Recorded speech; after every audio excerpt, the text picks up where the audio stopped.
In spite of the fact that a Trinitarian interpretation of Genesis 1:26 is supported by the immediate and broader context of Scripture and was believed by many pre-Christian Jews and all the early Christians, a number of other views have come down the pike and are popular among anti-Trinitarians. Most of these views have gone the way of all the earth, but two are still with us and deserve a proper burial. The first view on offer is known as the plural of majesty or royal we interpretation. On this view, when God said, "Let us make man in our image according to our likeness," he wasn't referring to his word and spirit, as one could surmise from the context, but to himself, much like the Queen of England, who famously quipped, "We are not amused." But there are several problems with this interpretation. First, although this view is wildly popular, it's altogether rejected by Hebrew scholars as a viable explanation. While one could loosely use the phrase plural of majesty as a way of referring to the Bible's use of nouns like Elohim for God, which is technically plural in form but ordinarily functions as a singular, this isn't true when it comes to verbs and pronouns or certain participles in Hebrew, such as one finds in the underlying Hebrew text of Genesis 1:26 or companion texts like 3:22 and 11:7, where God likewise speaks in the plural. As the Encyclopedia of Hebrew Language and Linguistics states, the pluralis majestatis appears most frequently in nouns, but may also be used with some nominalized adjectives and some participles. There are no undisputed examples of a pronoun or a verb displaying the pluralis majestatis. "Let us make man in our image" has occasionally been explained as a pluralis majestatis, but comparative Semitic and contextual factors favor other explanations. As well, Gerhard Hazel, a professor of Old Testament at Andrews University, has also rightly pointed out there are no certain examples of plurals of majesty with either verbs or pronouns. The verb used in Genesis 1:26, asa, is never used with a plural of majesty. There is no linguistic or grammatical basis upon which the us can be considered a plural of majesty.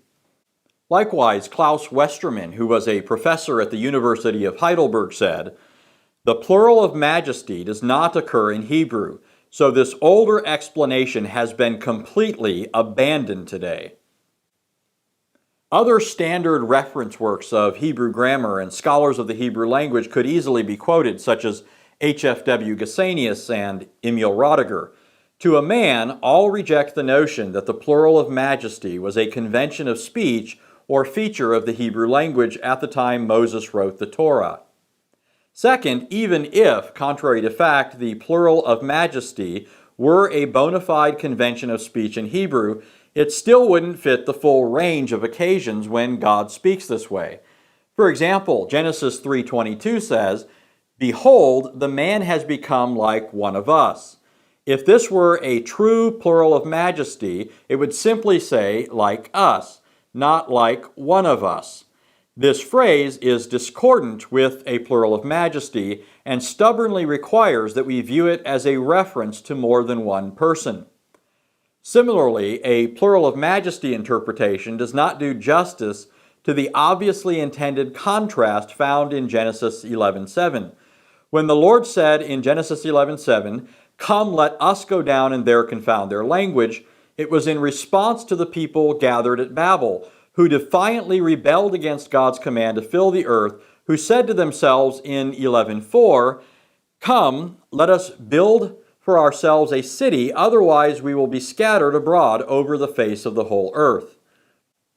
The "come, let us" of the tower builders in verse 4 is obviously not a plural of majesty.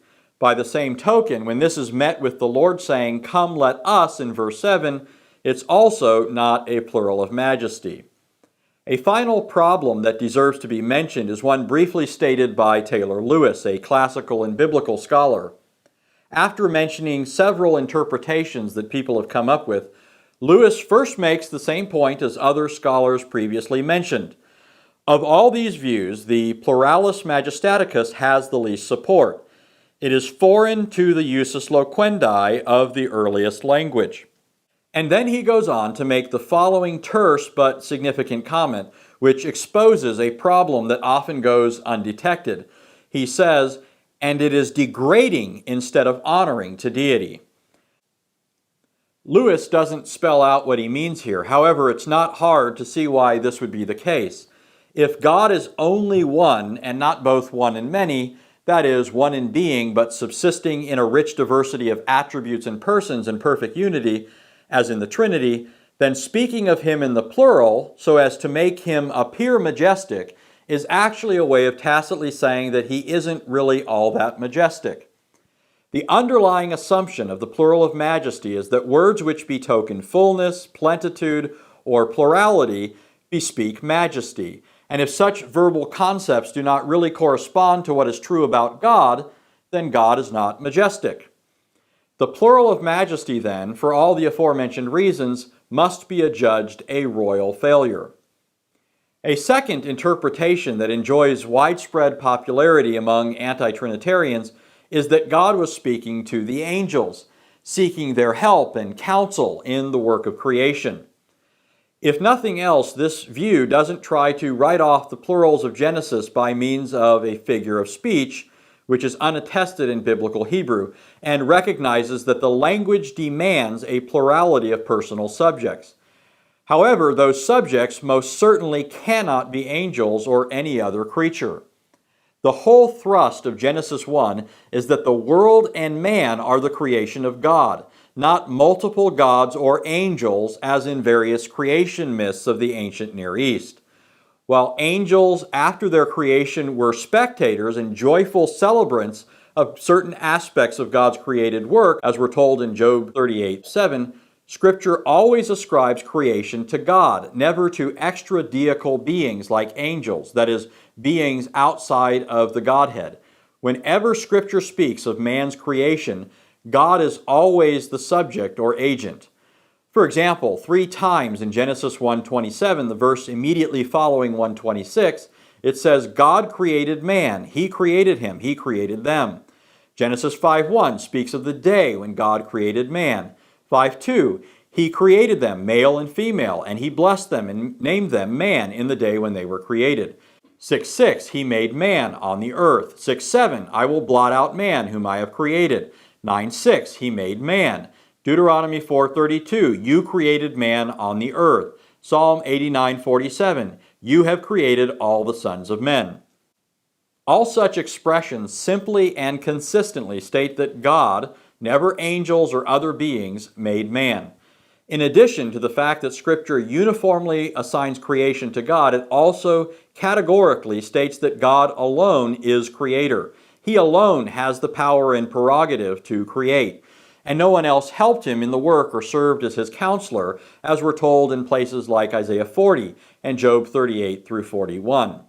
The upshot of these passages is especially captured in Isaiah 44:24. I, the Lord, am the maker of all things, stretching out the heavens by myself and spreading out the earth all alone. Accordingly, any view that ascribes creation to the angels or any other non-divine person who is external to the Godhead is a denial of biblical monotheism and obliterates the creator-creature distinction. And so, oddly enough, a view that is intended to displace a Trinitarian interpretation, which anti-Trinitarians routinely misrepresent as polytheistic, is itself, in principle, a capitulation to the very polytheism it pretends to oppose, because it entails a plurality of entities outside of God who were co-creators with him. Another problem with the angelic interpretation is that Scripture repeatedly says that man was made in the image and likeness of God. Genesis 5:1, 5:3, 9:6. But by contrast, Scripture never says, nor provides any grounds for inferring, that angels also bear the image of God, such that they could, together with God, create man in their image.